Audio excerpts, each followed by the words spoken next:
Greetings, YouTube. I've been a fan on and off of Jon Stewart's for a long time.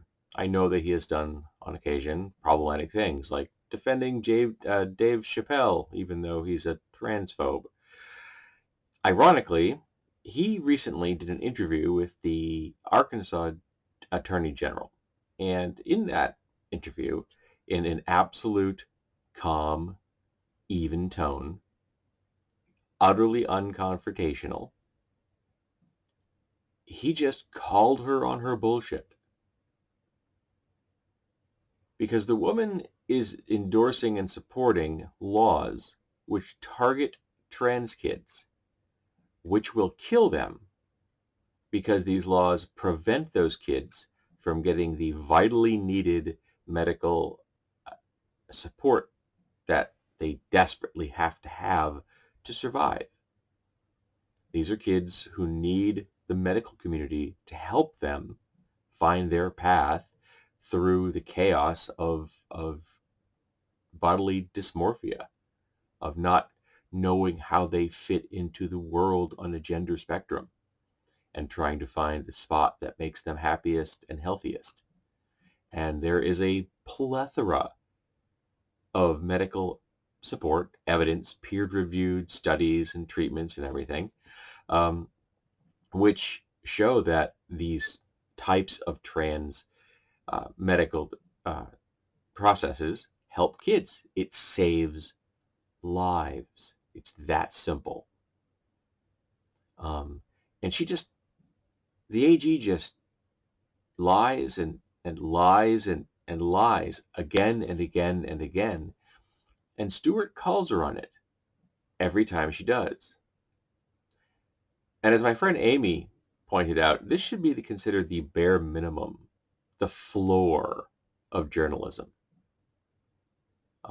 And it's sad that in the state of the world that we currently live, it's not the bare minimum. Journalists do so much harm in the world because they normalize the right talking points. They normalize the white nationalism and the bigotry and the discrimination and the hatred, all in this misplaced both-sidism bullshit.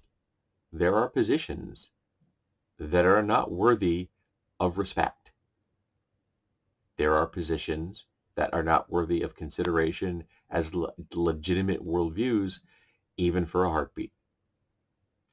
And saying that children should not get the medical support they desperately need, all while pretending that you are protecting those same children, is evil.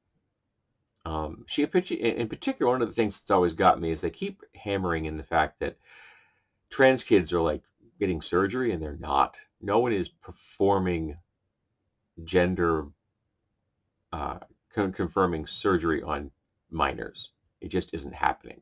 In fact, the only surgery being done to genitals on children is usually against their best interests because they're intersex. And the medical community and the social conservative families that these kids are born into have decided that they have the right to decide what this person's genitals look like, even though there's no medical reason for doing it, because the kid was born intersexed. So there are people who are maiming children in the name of social conservatism, and none of these social conservatives have any problem with that. They're convinced that children are being maimed in the name of progressive policies, and that enrages them.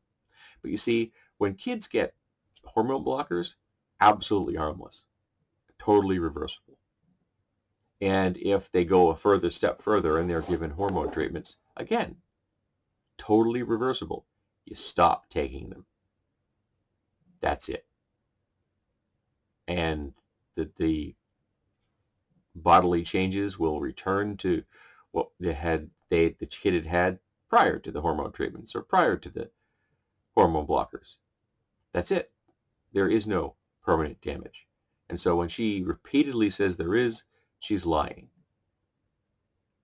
And it's disturbing that someone who has that much power can look into a camera and lie again and again, all in the name of endorsing and supporting hatred and bigotry and prejudice, while smearing the guise of we're just thinking of the best interest of the children, who they will be driving into depression and suicide, because those kids are people they don't consider to be human.